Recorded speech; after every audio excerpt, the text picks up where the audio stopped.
أيها الذين آمنوا أطيعوا الله وأطيعوا الرسول وأولي الأمر منكم فإن تنازعتم في شيء فردوه إلى الله والرسول إن كنتم تؤمنون بالله واليوم الآخر ذلك خير وأحسن تأويلا. Kita mulai ikhwah. Bismillahirrahmanirrahim. Assalamualaikum warahmatullahi wabarakatuh. Innal hamdalillah hamdan katsiran tayyiban mubarakan fih kama yuhibbu rabbuna wa yarda. Wa asyhadu an la ilaha illallah wahdahu la syarika lah. Wa asyhadu anna Muhammadan abduhu wa rasuluh. Allahumma salli wa sallim ala nabiyyina Muhammadin sallallahu alaihi wasallam wa ala alihi wa ashabihi wa man tabi'ahum bi ihsanin ila yaumiddin, amma ba'd. Ikhwani fillah rahimani wa rahimakumullah. Bapak-bapak yang dirahmati Allah Subhanahu wa ta'ala, alhamdulillah di malam hari ini dengan izin dan pertolongan dari Allah kita bisa melanjutkan kembali kajian rutin kita, masih mengkaji kitab Al-Hadis min Umdatil Ahkam, hadis-hadis yang diriwayatkan oleh Imam Bukhari dan Imam Muslim dalam kitab sahih keduanya.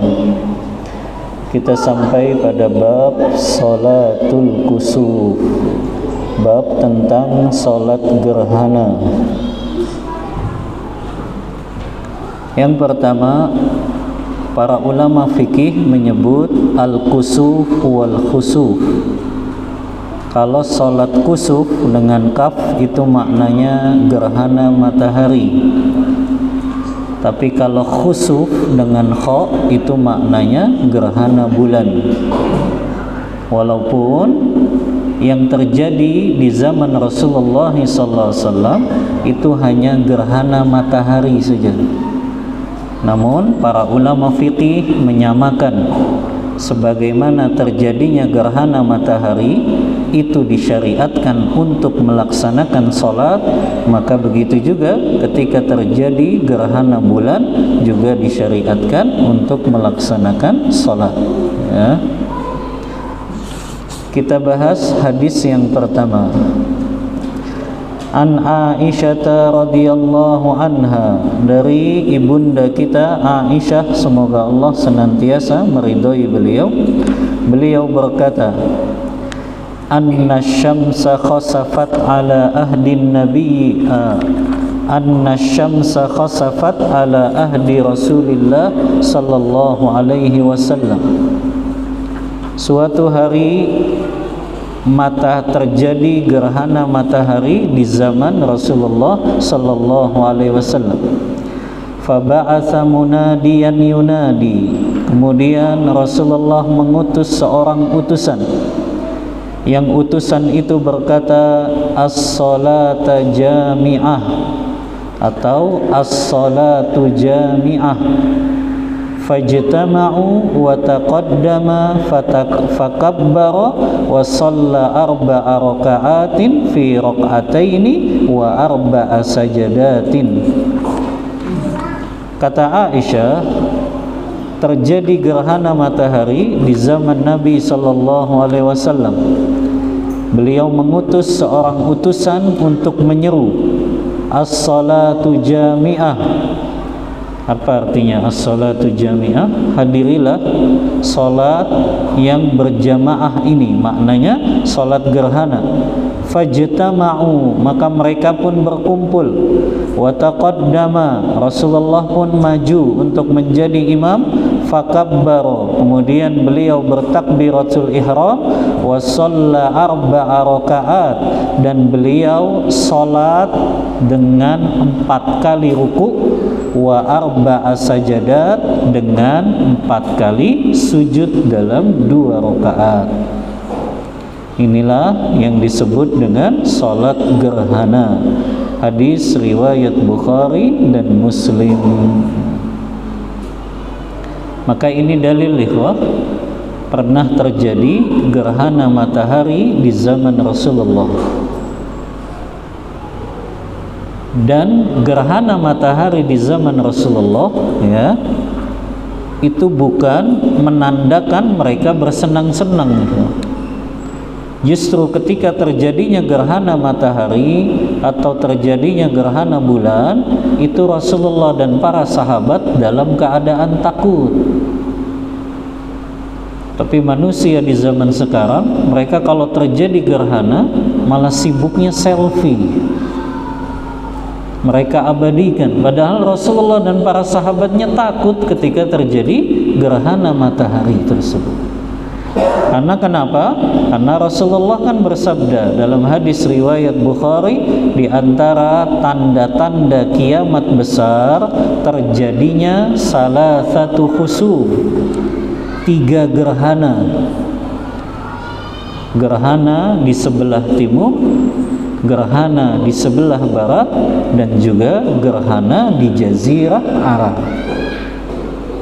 Jadi seorang mukmin ketika memandang fenomena alam yang terjadi, itu dia pandang sesuai dengan pandangan sunnah Rasulullah atau pandangan Al-Quran. Maka lihat, ketika terjadi gerhana matahari, bukan malah bersorak-sorai, bukan malah mereka bergembira, bukan malah mereka selfie sana sini, tapi justru Rasulullah saking takutnya, beliau langsung memerintahkan utusannya ini, as-salatu jami'ah, hadirilah salat berjamaah. Ini maknanya akan dilaksanakan salat, yaitu salat gerhana. Maka di sini diceritakan oleh Aisyah bahwasannya salat gerhana itu diawali dengan ada yang menyeru as-salatu jami'ah. Taib, kita ambil faidah-faidah dari hadis ini. Yang pertama, wujudu khusufi syamsi ala ahdi Rasulillah sallallahu alaihi wasallam. Pernah terjadi peristiwa gerhana matahari di zaman Rasulullah sallallahu alaihi wasallam. Yang kedua, istihbabus salati indal khusuf, wa naqala an-Nawawi al-ijma'u ala annaha sunnatun. Sangat dianjurkan ketika terjadi gerhana, apakah gerhana matahari, gerhana bulan, maka sangat dianjurkan melaksanakan sholat 2 rakaat tadi, dengan 1 rakaat 2 kali ruku dan 2 kali sujud, berarti 2 rakaat 4 kali ruku dan 4 kali sujud ya. Dan di sini Imam Nawawi, kata beliau, menukil bahwasannya itu perkara yang ijma, sepakat sudah para ulama bahwasannya sangat dianjurkan bila terjadi gerhana melaksanakan salat. Nah, ini juga jadi dalil ikhwah. Kadang kan di zaman kita ini seringnya sudah dikabari dulu oleh media massa, apakah elektronik, online, atau mungkin media massa yang langsung ya. Biasanya sudah dikabari, diprediksikan terjadinya gerhana matahari total, gerhana bulan total. Awalnya jam sekian sampai sekian, puncaknya jam sekian sampai sekian, dan berakhirnya jam sekian sampai sekian. Boleh nggak kita berpatokan dengan itu?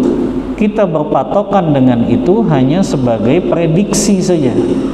Tapi tetap yang kita lihat adalah betul-betul terjadi gerhana atau tidak. Jangan mentang-mentang sudah diprediksikan, padahal nggak terjadi gerhana, dipaksain sholat juga. Maka lihat, terjadinya sholat gerhana kalau betul-betul melihat gerhana tersebut muncul. Jadi bukan berdasarkan apa? Prediksi tadi. Jadi betul-betul masyarakat di sekitar situ melihat terjadinya gerhana matahari atau gerhana bulan. Kalau ternyata walaupun sudah berkumpul nggak terlihat gerhananya, maka nggak perlu sholat. Karena sholat gerhana disyariatkannya kalau kita melihatnya. Kalau kita nggak ngelihat berarti tidak disyariatkan. Karena bisa jadi Indonesia ini kan luas sekali. Bisa jadi di daerah timur kelihatan, di daerah barat nggak kelihatan. Atau sebaliknya, di daerah barat kelihatan, di timur nggak kelihatan. Maka yang sholat gerhana hanya yang mereka melihat gerhana itu muncul. Kalau gerhana itu tidak muncul, maka tidak perlu melaksanakan sholat gerhana. Ya, ini dalilnya bahwasannya Rasulullah dan para sahabat baru melaksanakan sholat gerhana ketika mereka melihat langsung terjadinya gerhana tersebut. Yang ketiga, masyru'iyatul ijtima'i laha li ajli tadarru'i wad du'a wal mubadarati bit taubati wal istighfar li anna sababa dzalika dzunub. Disyariatkan ketika terjadinya gerhana kaum muslimin berkumpul, selain mereka melaksanakan sholat, mereka pun merendahkan diri di hadapan Allah, memperbanyak doa, memperbanyak taubat dan istighfar, karena terjadinya gerhana tersebut diantaranya karena sebab dosa-dosa manusia yang melakukannya. Maka ini faidah yang ketiga. Yang keempat, annahu laisa laha azan. Di dalam salat gerhana tidak ada azan, tidak ada iqamah, tapi hanya dianjurkan mengucapkan as-salatu jami'ah, as-salatu jami'ah. Mari hadiri salat berjamaah ini. Jadi ucapan as-salatu jami'ah itu disyariatkannya hanya pada sholat gerhana saja. Karena manusia itu belum berkumpul. Jadi kalau kita lihat sejarahnya, as-salatu jami'ah itu seperti panggilan azan gitu. Memerintahkan manusia untuk berkumpul melaksanakan sholat. Ya. Maka ini hanya dilakukan saat sholat gerhana saja. Ya, karena kita dapati imam mungkin dia mau sholat 5 waktu berjamaah, mengucapkan kalimat ini, padahal sudah berkumpul kan semuanya, maka nggak perlu, kecuali memang belum ada jemaahnya. Baru dia bisa dengan mikrofon as-salatu jami'ah, as-salatu jami'ah, yang itu menandai apa? Memanggil manusia untuk hadir sholat berjamaah ini, yaitu sholat gerhana. Ya, maka as-salatu jami'ah itu hanya disyariatkan untuk sholat gerhana sebagai ganti dari azan tadi, karena tidak ada azan dan iqamah dalam sholat gerhana. Yang kelima, anna salatal kusufi arba'a raka'atin wa arba'a sajadatin. Sesungguhnya di dalam salat gerhana terdapat 4 ruku dan 4 sujud. Dan nanti akan dijelaskan secara rinci dalam hadis-hadis yang setelahnya. Ini hadis pertama yang berbicara tentang salat gerhana. Hadis yang kedua, An Abi Mas'udin Uqbah ibni Amiri al-Ansari radhiyallahu anhu qala. Dari sahabat Abu Mas'ud Uqbah bin Amir, salah satu dari kalangan Ansar, semoga Allah meridhai beliau, beliau berkata, qala Rasulullah sallallahu alaihi wasallam, Rasulullah sallallahu alaihi wasallam pernah bersabda, inna syamsa wal qamara ayatani min ayatillah.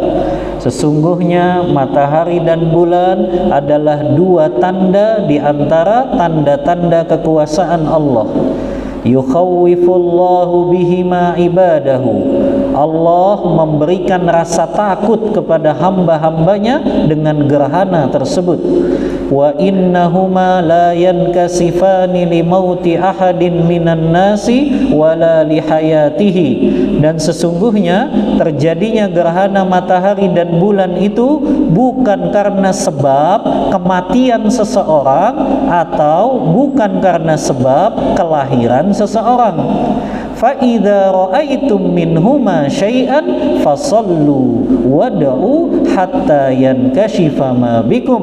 Apabila kalian melihat keduanya atau salah satunya, ya, gerhana matahari atau gerhana bulan, fasallu, maka salatlah kalian, wada'u, dan banyak berdoalah kalian, hatta yankashifa ma bikum, sampai akhirnya gerhana itu hilang dan kembalinya bulan atau matahari itu bersinar dan bercahaya. Hadis riwayat Bukhari dan Muslim dalam kitab sahih keduanya. Kita ambil faidah dari hadis ini.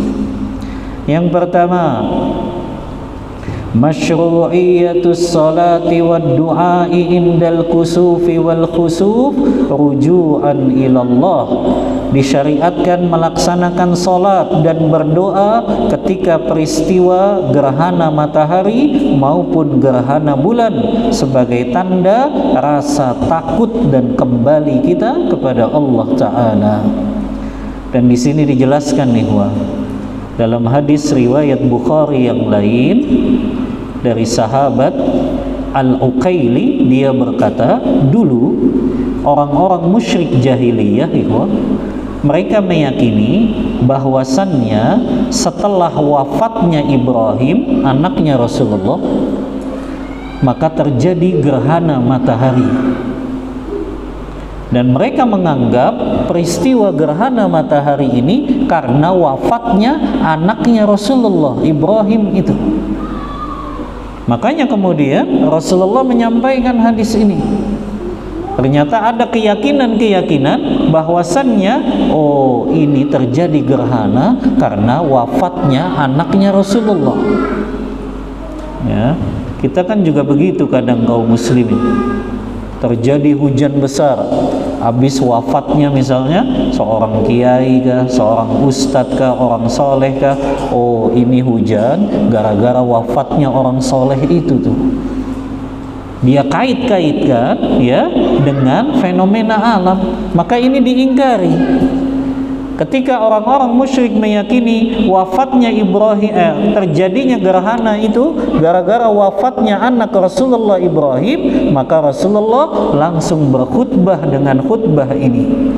Inna syamsa wal qamara ayatani min ayatillah. Sesungguhnya matahari dan bulan dua tanda dari tanda-tanda kekuasaan Allah. Yukhawwifullahu bihima ibadahu. Allah mendatangkan rasa takut kepada hamba-hambanya. Wa innahuma, dan keduanya tidak terjadi, la yankasifani limauti ahadin. Keduanya terjadi bukan karena kematian salah seorang di antara kalian atau karena lahirnya seseorang. Kadang dikait-kaitkan kan, lahirnya fulan ternyata pas terjadinya gerhana. Ini orang bakal jadi orang besar ini, subhanallah. Ya, dikait-kaitkan dengan fenomena alam. Ya, maka ini yang sering kita sebut dengan tatoyur.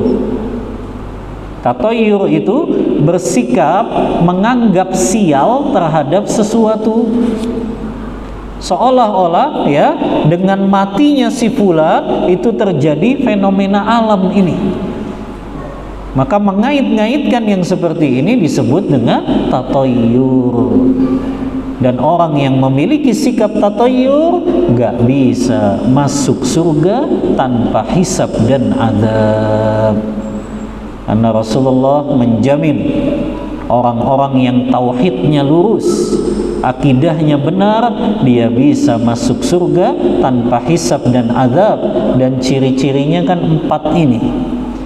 Kata Rasulullah dalam hadis Bukhari dan Muslim, uridat alayyal umamu, ditampakkan kepadaku keadaan umat-umat sebelumku beserta nabinya.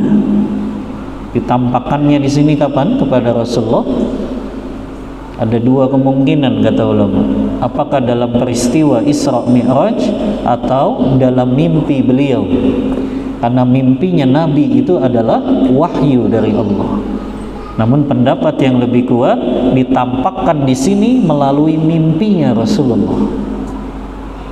Kata Rasulullah, ditampakkan kepadaku keadaan umat-umat sebelumku pada hari kiamat beserta keadaan nabinya.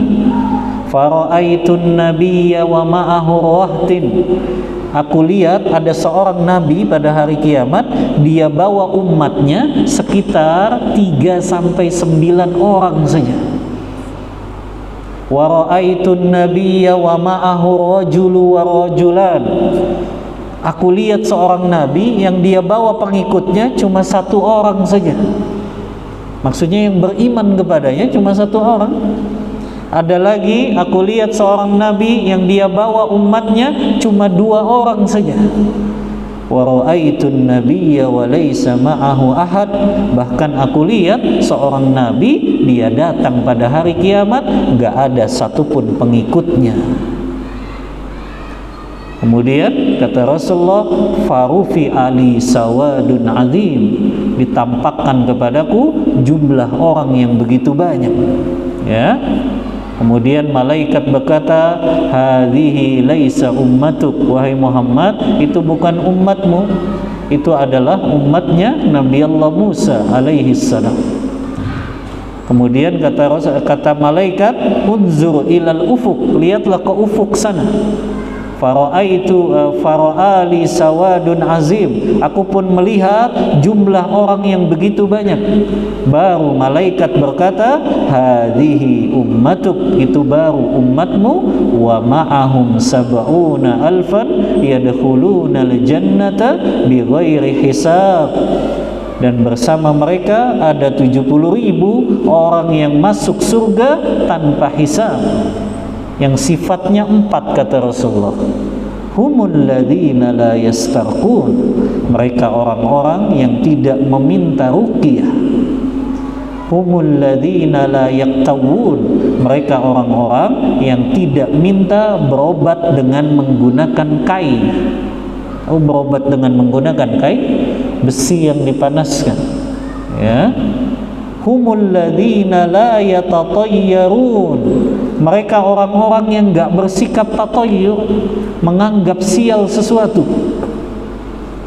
Baru yang keempat, wa ala rabbihim yatawakkalun, kepada Rabb mereka senantiasa bertawakal. Maka di antara sifatnya, cirinya, karakteristiknya orang yang bisa masuk surga tanpa hisab dan azab, mereka tidak bersikap tatayyur, nganggep sial sesuatu. Orang musyrik jahiliyah ya, kalau mereka keluar rumah langsung ketemu dengan orang yang cacat, mereka balik lagi masuk ke dalam rumahnya. Karena mereka nganggap keluar rumah ketemu orang cacat, wah sial saya hari ini. Ini namanya tatayyur. Sama kan dengan manusia di zaman kita, kalau ketiban cicak sial. Ini tatayyur. Apalagi kalau nabrak kucing sial. Kalau dapat angka 13 sial. Ini semuanya tatayyur yang merupakan bagian dari kesyirikan. Masa gara-gara nomor 13 kita bisa sial? Ya, padahal siapa yang mendatangkan manfaat dan bahaya? Allah. Kok kita percaya bahwa angka ini bisa mendatangkan bahaya kepada diri kita? Oh, secara akal aja itu nggak logis sih, ya. Apalagi secara keyakinan, ya, harus dijauhkan keyakinan-keyakinan yang batil seperti itu. Ya, ini biasanya dengan ucapan pamali ini, Anda nggak paham dari mana itu. Ya, kalau begini pamali, kalau begini pamali, ya. Ini nggak ada yang bisa datengin manfaat dan bahaya, Allah. Sudah, itu yang kita yakini, bukan karena sesuatu. Ya, akhirnya ada orang yang menganggap ini hari sial, ini bulan sial, ini waktu sial. Ini semuanya kesyirikan. Ya, yang nggak boleh seorang mukmin meyakini ada yang bisa mendatangkan manfaat, ada yang bisa mendatangkan bahaya pada diri kita kecuali Allah Ta'ala. Oh, ini yang harus kita tanamkan. Karena ini ancamannya nih, orang yang dia masih bersikap tatoyur, dia nggak bisa masuk surga tanpa hisab dan azab. Padahal orang kalau sudah dihisab itu sudah berat. Kalau sudah dihisab pada hari kiamat itu kan sudah berat.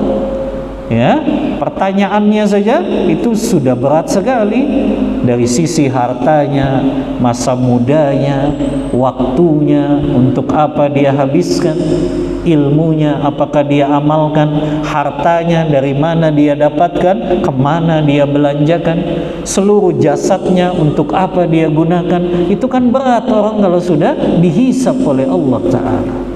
Ini ada kesempatan nih, ada golongan yang kata Rasulullah mereka bisa masuk surga tanpa hisab dan azab, yaitu mereka yang tidak bersikap tatoyur, nggak pernah menganggap sial sesuatu. Ya, maka termasuk Rasulullah mengingkari ini nih, karena orang-orang musyrik jahiliyah meyakini terjadinya gerhana karena sebab wafatnya anaknya Rasulullah, yaitu Ibrahim.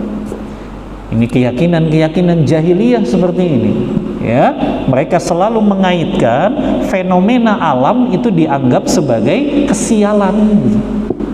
Ya, maka ini adalah bagian dari tatoyur yang merupakan kesyirikan. Ya, karena kita selalu yakin nggak ada yang bisa mendatangkan manfaat dan bahaya kecuali Allah saja. Maka nggak perlu ada keyakinan-keyakinan seperti itu, ya, menganggap angkat tertentu sial, hari tertentu sial, bulan tertentu sial, ya, itu adalah keyakinan-keyakinan sama seperti orang-orang musyrik jahiliyah sebelum diutusnya Rasulullah. Ya, baik, kita ambil faidah yang kedua. An-nantiha as-salati yakunu bitajalli. Berakhirnya waktu sholat gerhana kapan? Kapan berakhirnya? Kapan berakhirnya waktu sholat gerhana? Ketika gerhana tersebut selesai, maka berakhir waktu sholat gerhana tersebut. Ya, tapi bagaimana kalau ketika gerhananya selesai masih khutbah? Tetap sah tidak sholatnya? Sah, karena yang terpenting adalah sholatnya tepat pada terjadinya gerhana. Apakah itu di awal, apakah itu di tengah-tengah, di puncaknya gerhana, atau di akhir, yang terpenting sebelum gerhana itu berakhir. Ya. Yang ketiga, zahirul hadisi annahum yusallun. Zahir hadis ini mereka melaksanakan sholat, ya, karena sesungguhnya mereka melaksanakan sholat terkadang di waktu-waktu yang diharamkan untuk sholat sunnah. Kita sering jelaskan ini, ya, 3 waktu yang diharamkan untuk sholat sunnah. Kapan saja itu? Ba'da sholatil fajri hatta tartafi asyamsu, setelah sholat subuh sampai matahari meninggi sepanjang 1 tombak. Ya. Yang kedua, inda qa'imil zahirah, ketika matahari tepat ada di atas kepala. Yang ketiga, ba'da sholatil asri hatta taghruba syamsu, setelah sholat asar sampai terbenamnya matahari. Taib, kalau terjadi gerhana mataharinya pagi-pagi, katakanlah pas jam 5:30, tetap nggak kita sholat gerhana? Tetap tidak? Tetap, karena sholat gerhana termasuk sholat zawatil asbab, sholat yang memiliki sebab. Kita pernah jelaskan ada pengecualian sholat-sholat sunnah yang tetap boleh dilakukan di 3 waktu yang diharamkan untuk sholat sunnah ini. Seperti sholat tahiyatul masjid tetap boleh dilakukan, sholat 2 rakaat setelah wudu, begitu juga sholat gerhana. Kenapa? Karena ini disebutnya oleh ulama as-sholawatu zawatil asbab, sholat-sholat yang memiliki sebab. Sholat-sholat yang memiliki sebab tetap boleh dilakukan walaupun di waktu-waktu yang diharamkan untuk sholat sunnah tadi. Jadi kalaupun misalnya tadi gerhana bulannya setelah asar, sebelum terbenam matahari, kita tetap sholat gerhana bulan tidak? Tetap. Walaupun tadi di waktu-waktu yang diharamkan untuk sholat sunnah. Ya, karena sholat gerhana masuk dalam apa? As-sholawatul lati laha sabab, sholat yang memiliki sebab. Dan sholat yang memiliki sebab tetap boleh dilakukan walaupun di waktu-waktu yang diharamkan untuk sholat sunnah. Ya, maka tetap kita lakukan jam berapapun itu gerhana. Yang paling berat tuh jam 1 malam.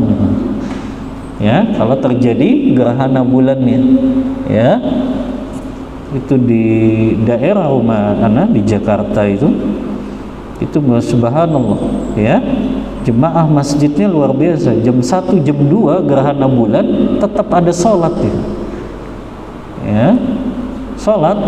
Tapi kebanyakannya orang tua malah yang datang, ya, anak mudanya malah dikit, subhanallah. Itu lingkungannya elit dekat rumah orang tua anak di daerah Gudang Peluru sana, ya. Itu subhanallah jam 1, jam 2 sholat mereka gerhana bulan, ya. Ketika memang sudah muncul gerhananya, ya. Subhanallah. Dan ini kan agak susah, ya. Paling kalau kita mampu jam 3, ya, jam setengah 4 sebelum subuh mungkin, ya. Tapi subhanallah, kalau orang melaksanakan sholat gerhana ini, ikhwah, dia telah menghidupkan sunnah Rasulullah Sallallahu Alaihi Wasallam. Karena kondisinya kan orang itu takut harusnya ketika terjadi gerhana, karena itu bagian dari tanda-tanda hari kiamat, ya. Taib. Yang jadi pertanyaan, apakah sholat gerhana wajib berjamaah? Boleh nggak sholat gerhana sendirian nih? Boleh tidak? Ulama beda pendapat, tapi pendapat yang lebih kuat hukumnya boleh. Berdasarkan hadis ini, fa idza ra'aitum minhuma fasallu. Kalau kalian melihat, maka kalian sholat. Artinya di sini tidak disyaratkan harus berjamaah. Walaupun tentu yang lebih afdol ya berjamaah dilakukan di masjid. Karena semakin banyak jamaahnya ya semakin besar pahalanya. Ya. Maka ini yang lebih utama, ya. Namun apakah seseorang misalnya dia lagi di luar kota, tiba-tiba dia lihat itu gerhana bulan, boleh nggak dia sholat? Dia lagi nginep di hotel misalnya, boleh, ya. Boleh dia melaksanakan sholatnya sendirian. Hanya saja kalau sholatnya berjamaah, maka di situ ada khutbahnya. Tapi kalau orangnya sholat sendirian, ya nggak perlu khutbah. Dia mau ceramahin siapa? Ya, masa dia ngomong sendiri, ya. Maka yang penting dia sholatnya saja. Kalau dia sendirian. Tapi kalau di situ melaksanakannya berjamaah, ya, maka disyariatkan ada khutbah setelah sholatnya, ya. Kemudian ikhwah, yang keempat, annal hikmata fi ijadil kusufi awil khusufi huwa takhwiful ibad wa indharuhum bi'iqabillahi ta'ala. Di antara hikmahnya, kenapa Allah jadikan gerhana matahari atau gerhana bulan untuk menakut-nakuti hambanya, memberikan peringatan kepada mereka tentang hukuman dan azab Allah. Wa iz'ajul qulubis sakinah bil ghaflah, untuk mengingatkan hati-hati yang sering lalai. Jadi terjadinya gerhana, kita ingat ikhwah, ini tanda kiamat besar. Ya, karena Rasulullah mengabarkan tadi, di antara tanda-tanda kiamat terjadinya gerhana. Maka ketika terjadi gerhana, harusnya munculnya apa? Takut. Ini tanda kiamat besar. Ya, terjadinya gerhana di antara tanda-tanda kiamat besar. Ya. Baik, ini hadis yang kedua. Hadis yang ketiga, ikhwan. An Aisyah radhiyallahu anha qalat, dari ibunda kita Aisyah radhiyallahu anha, beliau berkata, khasafatis syamsu ala ahdi Rasulillah sallallahu alaihi wasallam, terjadi gerhana matahari di zaman Nabi sallallahu alaihi wasallam. Fasalla Rasulullah sallallahu alaihi wasallam bin nas, Rasulullah pun salat bersama manusia.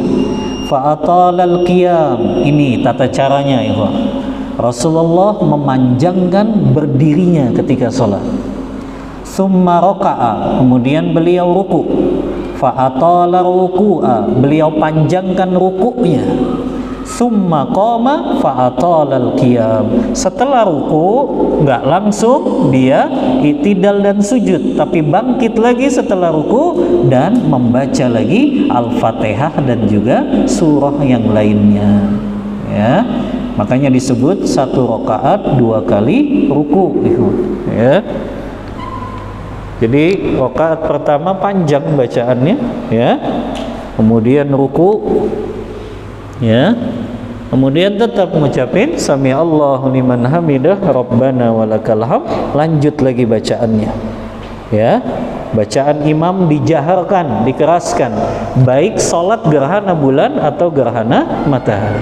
Baru nanti setelah berdiri yang kedua dia ruku lagi. Nah, dan kalau makmumnya terlambat, imamnya sudah ruku yang pertama, itu dianggap makmumnya masbuk, dia harus ganti rakaat satu lagi, walaupun imamnya baru ruku yang pertama. Jadi imam nih baca panjang ruku pertama, imamnya sudah i'tidal. Kalau makmum masih dapat ruku pertama, dia dapat rakaat pertama. Tapi kalau makmum sudah ketinggalan ruku pertama dalam sholat gerhana, berarti dia harus ganti satu rakaat lagi. Faham antum? Ya, itu dalam sholat berjamaah. Kalau makmumnya telat, lihat dia dapat ruku pertama atau tidak. Kalau dia dapat ruku pertama, dia dapat rakaat pertama. Kalau dia sudah, imamnya sudah i'tidal berdiri yang kedua, maka dia juga berarti nggak dapat rakaat yang pertama. Dia harus mengganti dengan satu rakaat lagi. Ya. Summa raka'a, baru Rasulullah ruku yang kedua dan tidak sepanjang ruku yang pertama. Summa sajada, kemudian Rasulullah sujud. Fa'atala sujuda, Rasulullah memanjangkan sujudnya. Summa fa'ala fi raqatil ukhra, Rasulullah bangkit lagi rakaat yang kedua sama sebagaimana rakaat yang pertama.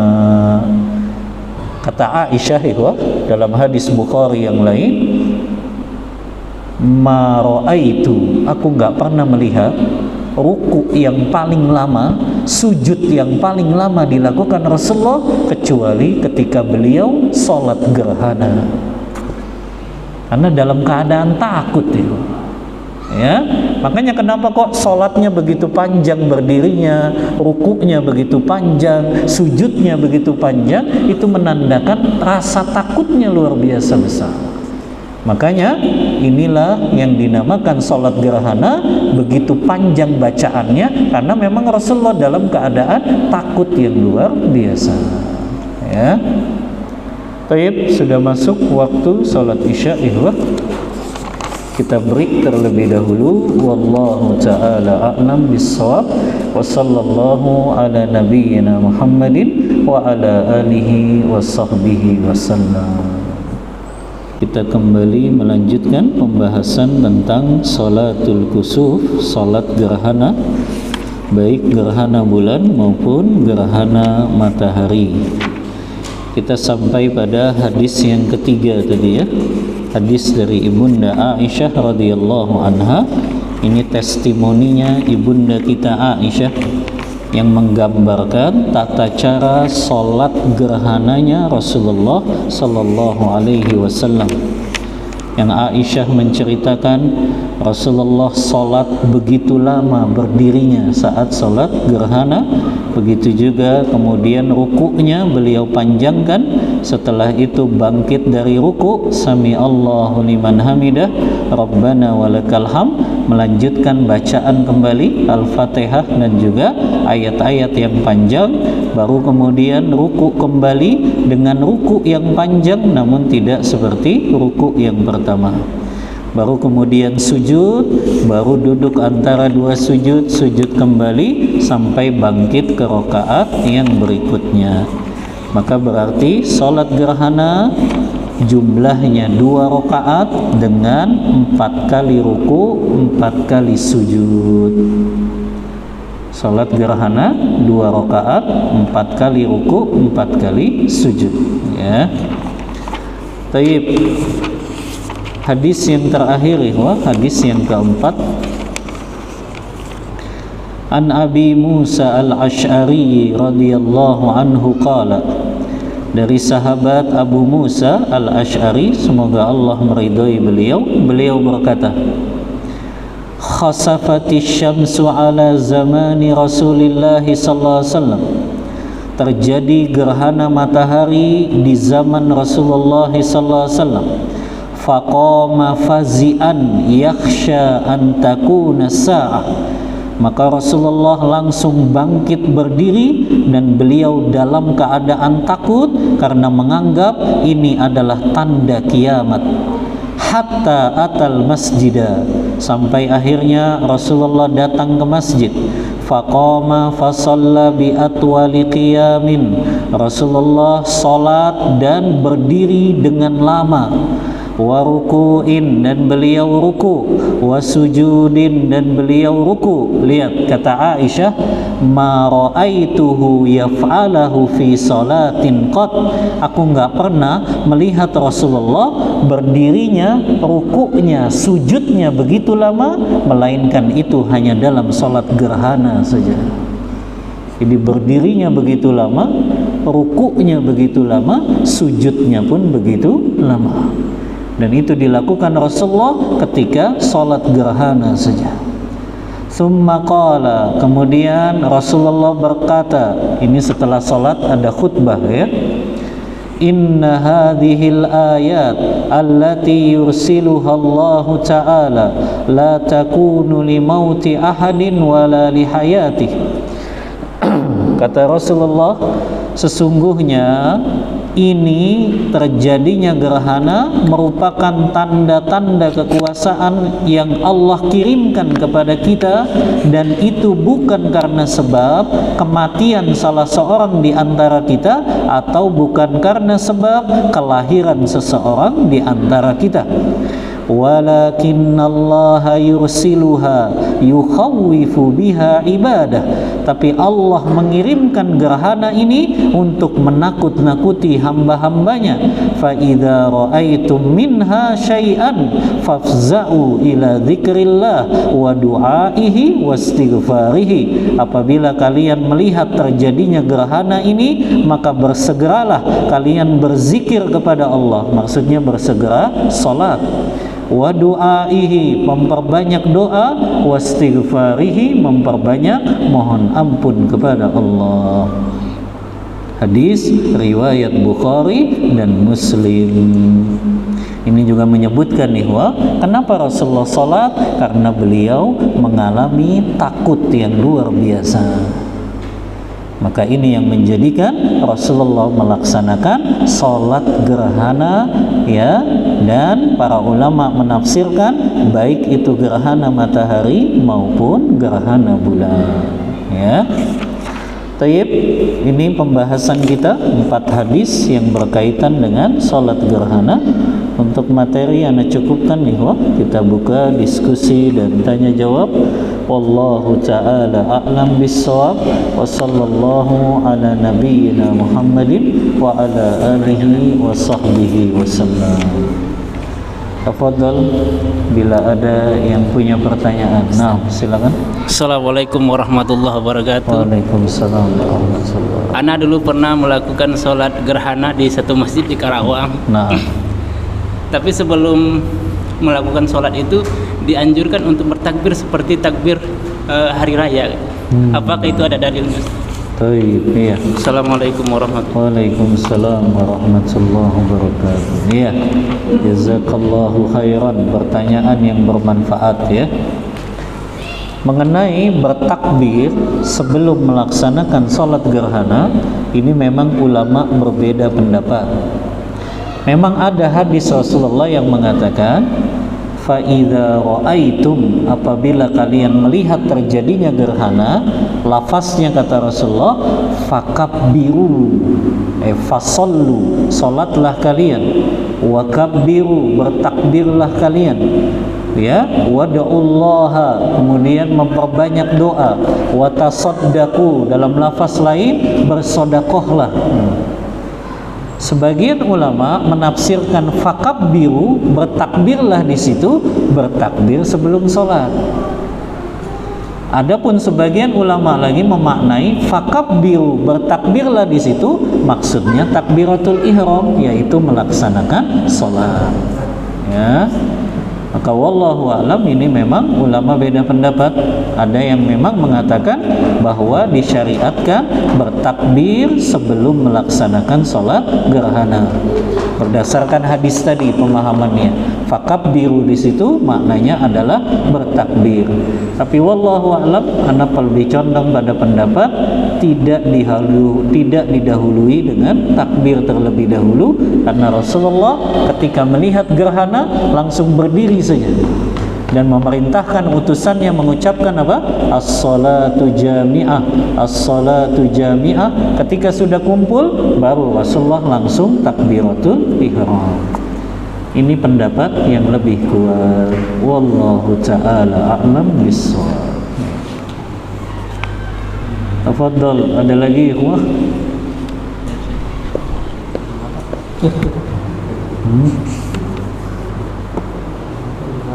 Nggak ada. Nah, silakan. Nambahan. Berarti kalau tata caranya dalam satu rakaat itu baca Al-Fatihahnya 2 kali, Ustaz, ya? Betul. Itu surah yang dibaca apakah berbeda apa sambungan surah yang pertama tadi, Ustaz? Semampunya imam saja, ya. Tapi memang sangat dianjurkannya bacaannya panjang. Misalnya berdiri yang pertama itu surahnya Al-Baqarah, tapi nggak sampai habis, nanti bubar makmum di belakangnya, ya. Minimal setengah juz dulu lah, ya. Atau kalau di zaman kita susah itu, ya, nggak pada kuat juga setengah juz, ya, 1/4 juz lah. Nanti ketika berdiri yang kedua setelah ruku yang pertama, maka bisa mungkin nggak sampai 1/4 juz, sekitar mungkin 1 lembar gitu. Jadi memang dianjurkannya panjang. Yang lebih afdal tentu melanjutkan ayat setelahnya, ya. Tapi kalau imamnya nggak mampu, ya semampunya dia saja, ya, untuk membaca ayat-ayat yang dia hafal, ya. Tapi tidak disyariatkan ihwa sambil melihat mushaf. Walaupun ada yang melakukannya, ya. Memang hadisnya itu bicara tentang sholat tarawih. Ketika Aisyah diimami oleh hamba sahayanya sholat malam qiyamul lail di bulan Ramadan, imamnya sambil melihat mushaf. Maka itu memang dikiaskan kepada semua sholat-sholat sunnah boleh untuk melihat mushaf, ya. Tapi wallahu a'lam, ana lebih condong pada pendapat semampunya saja yang dibaca oleh imam. Jadi nggak perlu memaksakan sampai melihat mushaf Al-Quran. Ya. Tapi ada sholat beberapa masjid di Karawang ya Ustaz ya. Mereka melihat mushaf itu ketika melakukan sholat fardu Ustaz. Apa hukumnya itu Ustaz? Oh gitu. Iya. Sholat fardu juga? Iya. Di Perumnas ana pernah gitu. Wallahu a'lam. Yang ana tahu zohir hadisnya itu menceritakan Aisyah sholatnya sholat sunnah qiyamul lail di bulan Ramadan. Ya. Adapun sholat fardu kan diperintahnya apa? Faqra'u ma tayassara min. Baca saja yang semampunya. Gak usah membebani dengan baca ayat-ayat panjang kalau dia nggak hafal harinya harus lihat mushaf. Enggak. Kalau dalam sholat fardu nggak ada, kecuali dalam sholat qiyamul lail di bulan Ramadan yang memang dianjurkan di situ memperbanyak menghatamkan Al-Quran. Karena bulan Ramadan itu syahrul Quran. Makanya kita lihat para ulama salaf terdahulu mereka menghatamkan Al-Quran di bulan Ramadan kan sering. Makanya itu yang dijadikan dalil bahwa yang dimaksud Aisyah itu sholatnya sambil melihat mushaf Al-Quran itu sholat malam di bulan Ramadan saja. Makanya ulama mengkiaskannya hanya untuk sholat-sholat sunnah saja, tidak untuk sholat fardu atau sholat wajib. Ya, wallahu ta'ala a'lam bissawab.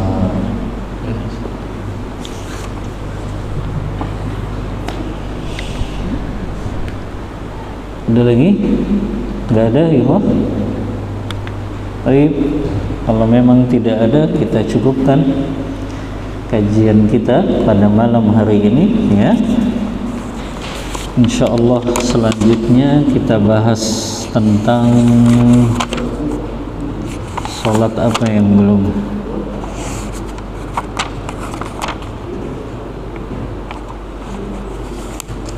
Tentang Kitabul Janais, tentang pembahasan cara mengurusi jenazah ya. Kita bacakan nanti hadis-hadis yang diriwayatkan Bukhari dan Muslim mengenai kepengurusan jenazah ini. Baik, kita cukupkan ikhwah kajian kita pada malam hari ini. Antum juga sudah lelah kayaknya ya, karena subuh kita sudah maju ini jam 4, jadi bangunnya pun harus setengah 4 kayaknya siap-siapnya ya. Belum lagi aktivitas yang semakin padat. Semoga Allah mudahkan segala urusan kita semuanya dan Allah jadikan segala langkah kita bernilai pahala di sisi Allah Subhanahu wa ta'ala. Wa sallallahu ala nabiyyina Muhammadin wa ala alihi wa sahbihi wasallam. Kita tutup kajian kita membaca doa kafaratul majlis. Subhanakallahumma wa bihamdika asyhadu an la ilaha illa anta astaghfiruka wa atubu ilaik. Walhamdulillahi rabbil alamin. Wassalamualaikum warahmatullahi wabarakatuh.